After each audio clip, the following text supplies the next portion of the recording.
Aujourd'hui, nous allons parler du miracle. Il y a quelque chose qu'on appelle le miracle de 24 heures. Le miracle de 24 heures, c'est quelque chose que vous ne attendez pas. Ça vient comme ça, tu ne t'attendais pas à cela. Il y a des fois où nous prenons la peine de prier beaucoup, de chercher la face de Dieu beaucoup de jours, beaucoup de temps. Mais d'un jour comme cela, vous êtes en train de traverser un moment difficile. Vous êtes en train de traverser une période où vous vous dites, Seigneur, à quoi ça sert de vivre puisque je n'ai pas la solution à mes problèmes? Vous êtes en train de chercher Dieu pendant des jours, des mois, mais vous n'entendez pas sa voix. Vous cherchez la solution ne vient pas. D'un coup comme cela, les choses viennent et le changement vient et tout commence à fleurir. Oui, il y a des moments comme cela. Il y a des cas dans la parole de Dieu où même Dieu vous appelle pour quelque chose. Mais à un moment donné, vous n'entendez pas plus la voix de Dieu. Moïse était un homme appelé de Dieu. Mais la vie de Moïse était scindée en 3 parties. Première partie, sa vie dans la maison royale. 2, le fait qu'il était avec son peuple. Il a conduit le peuple de Dieu. Et 3, sa vie dans le désert. Et quand il était dans le désert, Dieu était silencieux. Dieu, pendant des années, Dieu ne lui a pas adressé un seul mot. Imaginez que vous travaillez avec un patron qui vous engage pour travailler pour lui. Mais le patron ne vous parle pas. Le patron ne vous dit rien. Il vous laisse. C'est frustrant. Mais en un jour, en 24 heures, la vie de Moïse a changé. En 24 heures, il était dans le buisson ardent. Un feu qui doit consumer, mais le feu ne l'a pas consumé. 1. 2. Moïse qui fuyait la présence de Dieu, Dieu lui a parlé dans le feu. 3e chose, Dieu lui a dit, je t'enverrai comme Dieu devant Pharaon.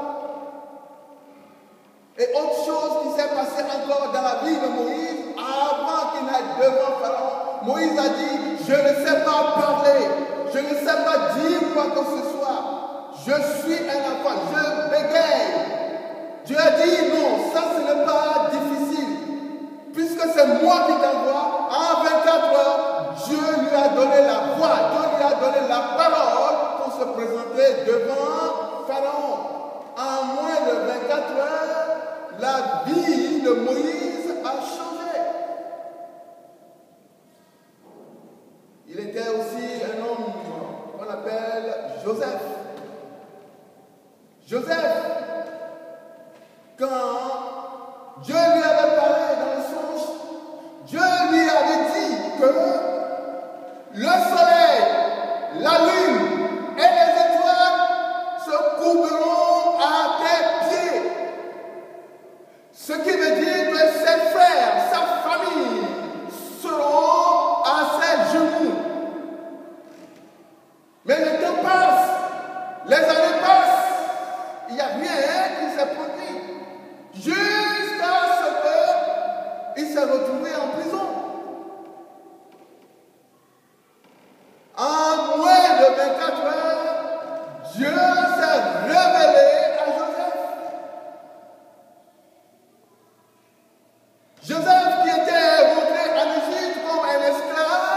était devenu, en moins de 24 heures, le bras du Pharaon. Dieu a changé sa vie. Au moment où Dieu lui avait parlé que ses frères viendront se mettre à genoux, rien ne s'était passé. Mais les années plus tard, ce que Dieu lui avait révélé dans le songe, c'était arrivé. À 24 heures, Dieu a changé la vie de Joseph. Il ne s'entendait pas à cela. Avant que Dieu ne fasse des miracles, il y a toujours des problèmes. Et quand les problèmes sont là, il faut se dire qu'il y a quelque chose qu'on appelle un miracle de 24 heures. Problème sans solution, on ne peut pas appeler cela problème. Et dans tout cela, Joseph était toujours confiant. S'attendait à Dieu que tout ce que Dieu lui avait révélé dans le songe, cela arrivera. Mais cela s'est passé en moins de 24 heures. La vie de Joseph a changé. Il fut aussi un homme qu'on appelle David. David ne connaissait pas Dieu en tant que tel. Il était où? Dans la bergerie, en train de faire quoi? De conduire le troupeau de son père. Mais Dieu l'avait appelé. Comment Dieu a changé sa vie? C'était un miracle de 24 heures devant qui? Devant Goliath. Quand l'esprit, l'onction de Dieu était descendu sur David, en moins de 24 heures, il a terrassé Goliath. Et à partir de ce jour-là, son nom a commencé à résonner dans tout Israël. Il y a quelque chose qu'on appelle l'onction de 24 heures. Aujourd'hui, c'est votre tour. Amen. C'est votre tour. Il y a quelqu'un aussi, cela n'arrive pas seulement aux hommes, mais aussi aux femmes. Il y a une femme aussi qu'on appelle Esther. En moins de 24 heures, elle est devenue la favorite du roi.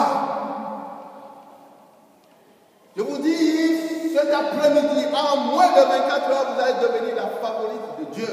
Amen. Si vous le croyez de tout votre cœur, de toute votre âme et de tout votre esprit.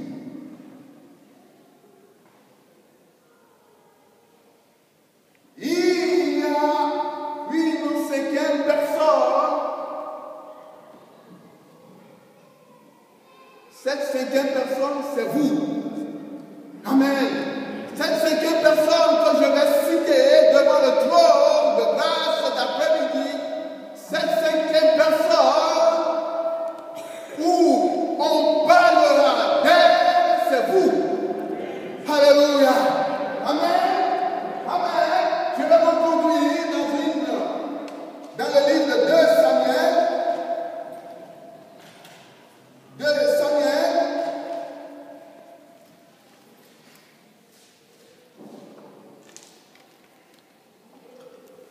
Je vais vous lire cette histoire. 2 Samuel, chapitre 9. Je vais lire du verset 1 à 10.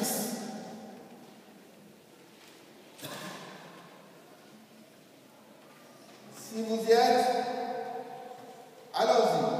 David dit, reste-t-il encore quelqu'un de la maison de Saül pour que je lui fasse du bien à cause de Jonathan?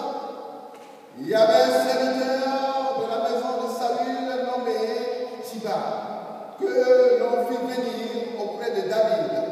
Le roi lui dit, es-tu Siba? Et il répondit, ton serviteur.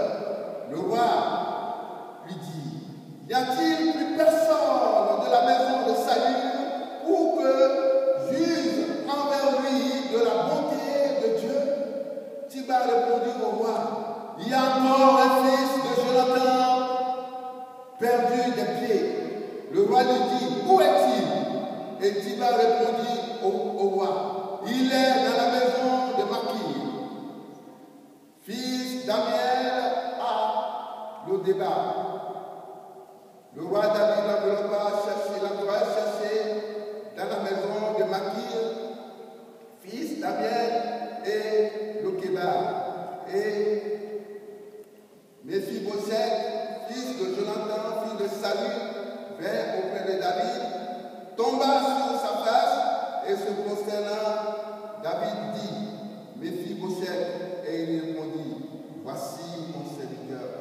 David lui dit, ne crains point, car je veux te faire du bien à cause de Jonathan, ton père.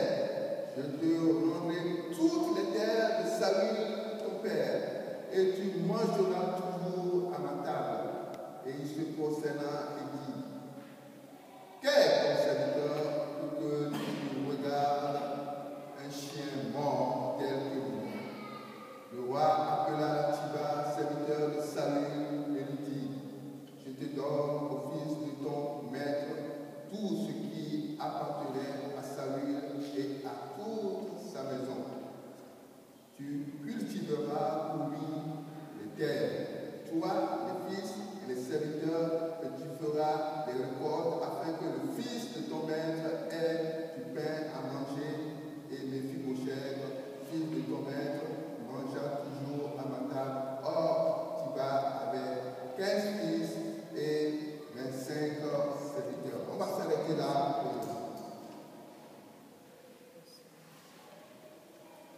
David demanda, est-il encore quelqu'un dans la maison du roi de Saül pour que je juge de miséricorde pour lui? Pourquoi David parlait ainsi? Parce que Jonathan, son père qui est Saül, voulait le tuer. Saül était contre David, mais son fils Jonathan était toujours aux côtés de David, malgré même que son père voulait le tuer.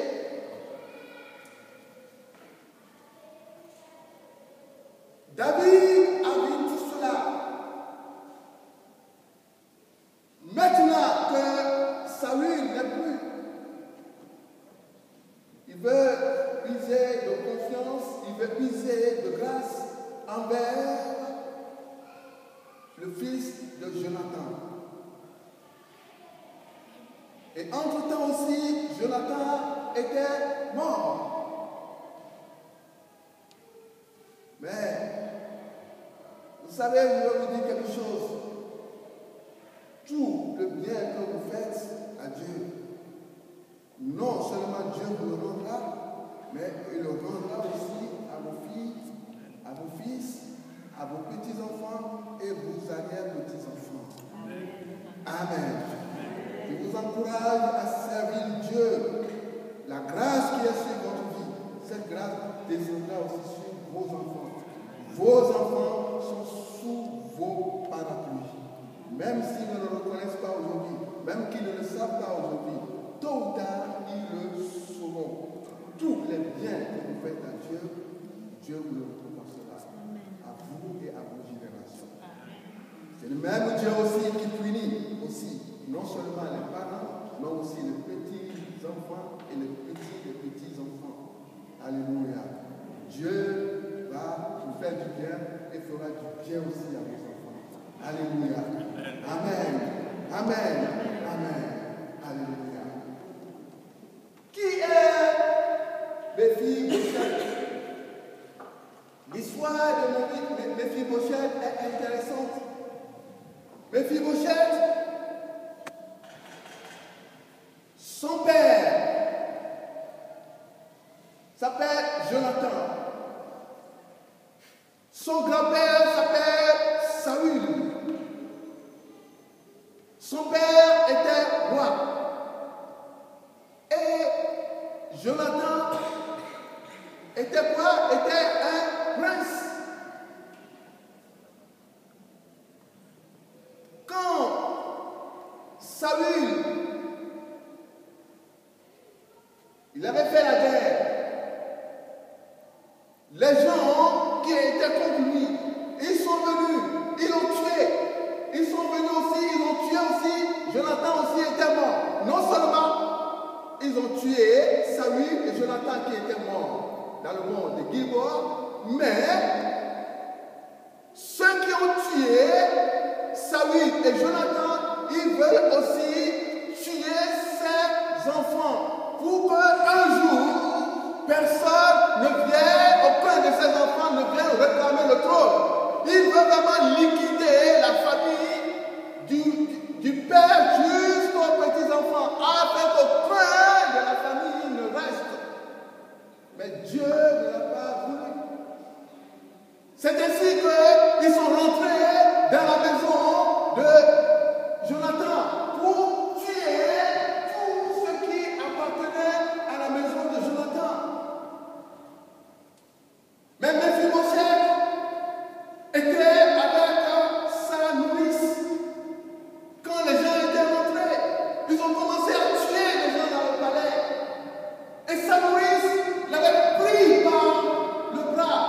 Il est rentré, il est poussé sur lui, mettant la main sur sa bouche, pour que Méphibosheth, qui avait quel âge, 5 ans en ce moment-là, ne voit pas comment les gens tuaient les enfants, la famille de Saül, la famille de Jonathan par l'épée.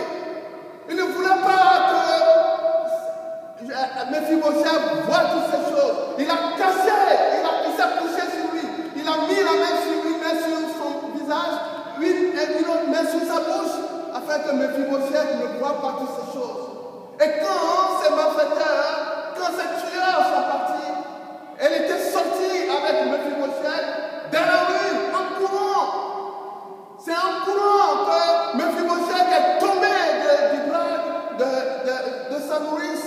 Quand elle est tombée, les jambes sont écrasées presque. Elle est devenue un infirme à partir de ce moment-là.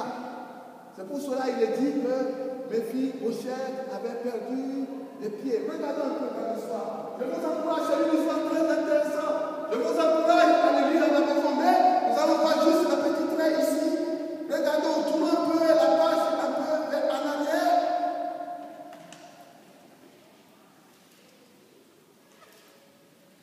Samuel 4, verset 4.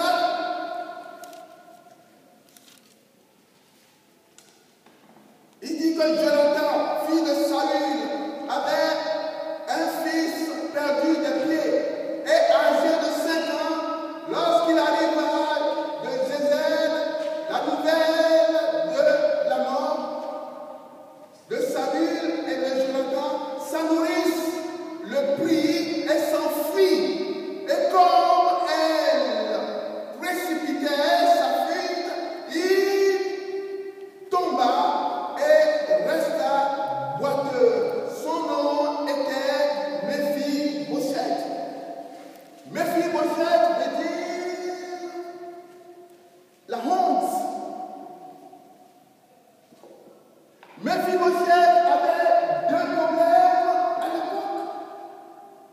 Le premier problème, d'abord, elle est infirme. Et le deuxième problème qu'elle avait, c'est le nom qu'on lui a donné. Ce nom, ce n'est pas un nom.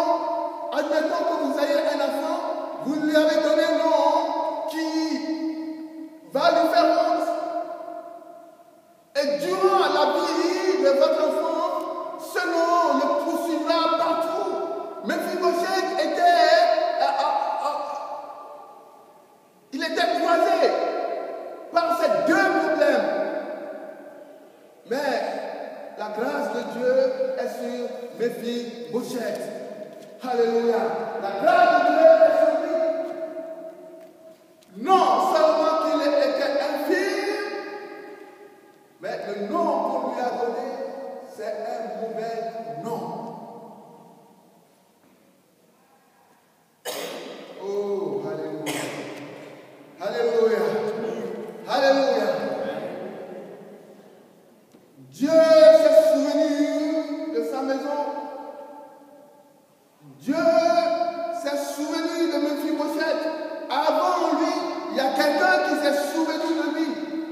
que David a demandé, y a-t-il quelqu'un encore dans la maison de Jonathan pour que je puisse lui faire du bien?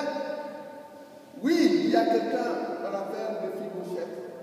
Dieu pose aussi la question à vous cet après-midi.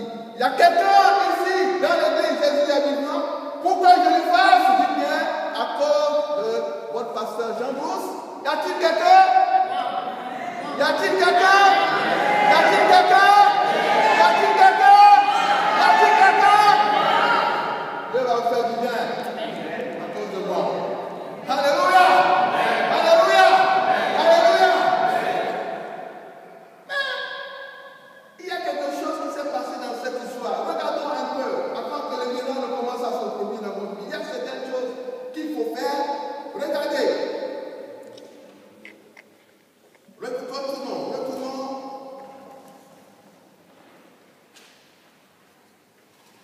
Il dit, verset 5, le roi David envoya chercher dans la maison de Makir, fils d'Amiel, à Lodebar. Et Méphibosheth, fils de Jonathan, fils de Saül, vint auprès de David, tomba sur sa face et se prosterna. David dit, Méphibosheth, et il répondit, ton serviteur. Alléluia. Avant que David ne trouvât Méphibosheth, il y avait quelqu'un d'autre qui s'était présenté avant lui. David a dit non, ce n'est pas lui. Peut-être ce soir, quelqu'un va dire de votre famille ou quelqu'un de lointain dira que cet après-midi, je vais vous remplacer pour prendre votre miracle. Non. Alléluia. Non. Dans le nom de l'Éternel. Le miracle, c'est à toi. Le miracle, c'est à toi. Le miracle, c'est à toi. Le miracle, c'est à toi. Alléluia. Vous êtes un Méphibosheth de cet après-midi que Dieu cherche. Et quand Méphibosheth était venu, il a fait quelque chose. Qu'est-ce qu'il a fait? Il s'est prosterné devant le roi David. Se prosterner, ça veut dire beaucoup de choses. Alléluia. Se prosterner, d'abord, je m'incline devant toi pour te dire que je ne suis rien. Malgré mon titre, malgré les études que j'ai faites, malgré les diplômes que j'ai, malgré ma maison que j'ai, malgré la somme d'argent que j'ai à la banque, malgré tous mes biens, malgré tout mon trésor, je viens, je me prosterne devant toi, Dieu. Alléluia. Alléluia. Je me prosterne devant toi. Tout ce que je suis, tout ce que je peux être, je viens et je m'allonge devant toi. Se prosterner devant Dieu. Votre chapeau, votre casquette, tout ce que votre royauté, vous l'enlevez et vous vous prosternez devant Dieu. C'est ce que Méphibosheth a fait. Méphibosheth a fait là ce que David avait fait aussi quand il était dans la maison royale. Alléluia! Alléluia! Quand David avait gagné la bataille devant Jérusalem, non seulement devant sa femme, mais devant tout le public, il s'est mis à danser, à louer l'Éternel. Il s'est mis à faire, à crier la joie qu'il animait. Il s'est mis à louer Dieu, à l'adorer, à faire le tour. Il a dansé jusqu'à ce que même ses amis royaux sont tombés de lui. Voilà. Certaines personnes dans la loi, dans l'adoration, ils ont un peu du mal à louer Dieu parce que je suis trop habillé.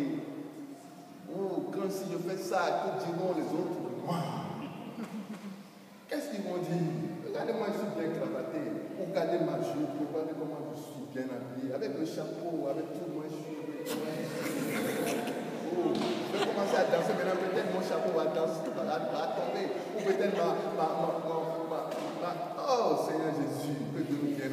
Louez l'Éternel de tout votre cœur. Dans la loi.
se prosterne devant lui et dit, tu es roi, tu es Dieu.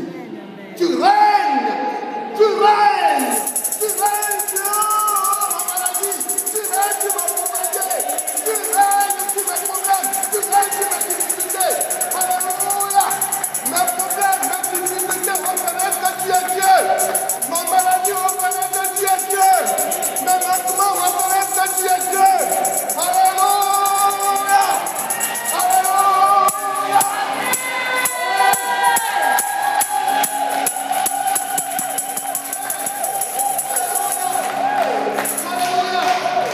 Mon estomac reconnaît que tu es Dieu. Alléluia.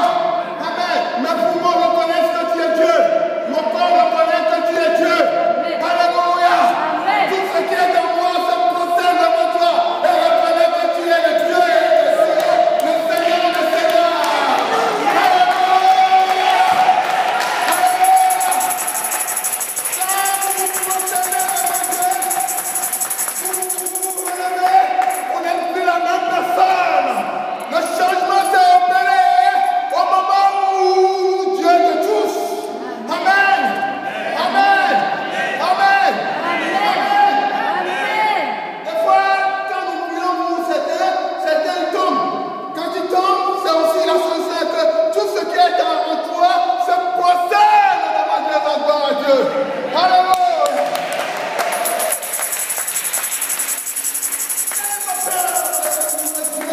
N'ayez pas peur de vous prosterner. Au moment où nous prions, au moment où nous louons Dieu, si le Saint-Esprit te dit à genoux, alléluia. Si le Saint-Esprit te dit lève-toi, lève les mains. Si le Saint-Esprit te dit prosterne-toi, n'aie pas peur, prosterne-toi, couche par terre. Ce qu'il te dit de faire, fais-le. C'est pour ton bien. Alléluia. C'est pour ta délivrance. C'est pour ta guérison. Alléluia. Alléluia. Alléluia. Vous voulez écouter la voix de Dieu? Quand le Saint-Esprit vous dit quelque chose, obéissez. C'est dans l'obéissance que se produit le miracle. Alléluia. C'est dans l'obéissance. On croit que vous êtes un homme ou une femme de foi. Amen. Alléluia. Alléluia. Quand je vous parle, obéissez. Obéissez. C'est dans ces choses qu'on voit que vous êtes véritablement enfant de Dieu. Laissez de côté la honte. Vous n'êtes pas venu ici pour un frère. Vous n'êtes pas venu ici pour une sœur. Amen. Alléluia. Je suis venu pour Dieu. Aujourd'hui, c'est dimanche. Laissez-moi adorer Dieu. Laissez-moi louer mon Dieu. Laissez-moi me prosterner devant mon Dieu. Laissez-moi lui dire que je suis reconnaissant pour tout ce qu'il fait. Laissez-moi être fou pour lui. Alléluia. Il est digne. Il est digne. Il est digne.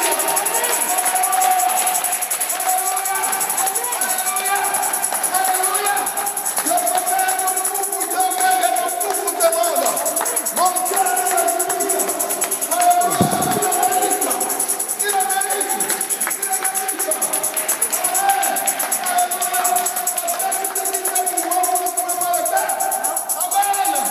Amen.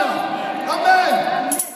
Oh, Seigneur Jésus, quand Mephibosheth s'est prosterné devant Dieu, s'est prosterné devant le roi, David a vu son humilité. David a vu que vraiment, c'est un véritable, il écoute ce que Dieu lui dit. Laissez de côté tout ce que vous êtes, tout ce que vous pouvez être. Prosternez-vous devant Dieu. Amen. Amen. Amen. Alléluia. Et vous savez, quand il s'est prosterné, David lui dit, ne crains point, car Dieu veut te faire du bien. À cause de Jonathan, Dieu te dit cet après-midi, ne crains point, je vais te faire du bien. À cause de ton serviteur Jean-Douce. Ne crains point, Dieu va te faire du bien ce soir.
là pour moi? Qui suis-je pour que tu me touches? Qui suis-je? Regardez ma vie, regardez ma honte, comment je suis. Qui suis-je? Je ne vais pas mériter. Oh, même que vous êtes un chien mort, aujourd'hui vous deviendrez un chien vivant. Amen. Dans le nom de Jésus. Dans le nom de Jésus. Amen. Quand le miracle se produit, c'est comme ça que cela se passe. Vous allez vous poser la question, qui suis-je? Pour que de telles choses arrivent. Mais cela arrivera. Amen. Amen. Amen. Amen. Amen. Amen. Le Saint-Esprit me dit d'arrêter. J'arrête. Si quelqu'un veut avoir du miracle cet après-midi, qu'il veut que Dieu lui fasse du bien, ne vous levez pas parce qu'il faut se lever. Si vous attendez, vous êtes convaincu que Dieu peut faire un miracle dans votre vie cet après-midi, là où tu es, lève-toi. Lève-toi. Tu es en train de chercher quelque chose pendant des années. Tu es en train de chercher quelque chose pendant plusieurs mois. Et aujourd'hui, ne crois pas que tu es venu ici par accident. Il n'y a jamais d'accident avec les enfants de Dieu. Le mot chance n'existe pas dans le dictionnaire des chrétiens. Amen. Si tu es là ce soir, c'est parce que Dieu a planifié quelque chose pour toi. Amen. Dieu a envoyé ses anges te chercher et t'amener devant lui. C'est à toi maintenant de te prosterner devant lui et dire, Seigneur, je me prosterne devant toi. Aujourd'hui est mon jour de miracle. Amen. Je le veux. Je le veux. Je le veux. Et je le veux. De tout mon cœur. Au moment où on chante, ce que vous voulez que Dieu fasse pour vous. Alléluia. Ce que vous voulez que Dieu fasse pour vous. La balle est dans votre camp. Cet après-midi. Oh, alléluia.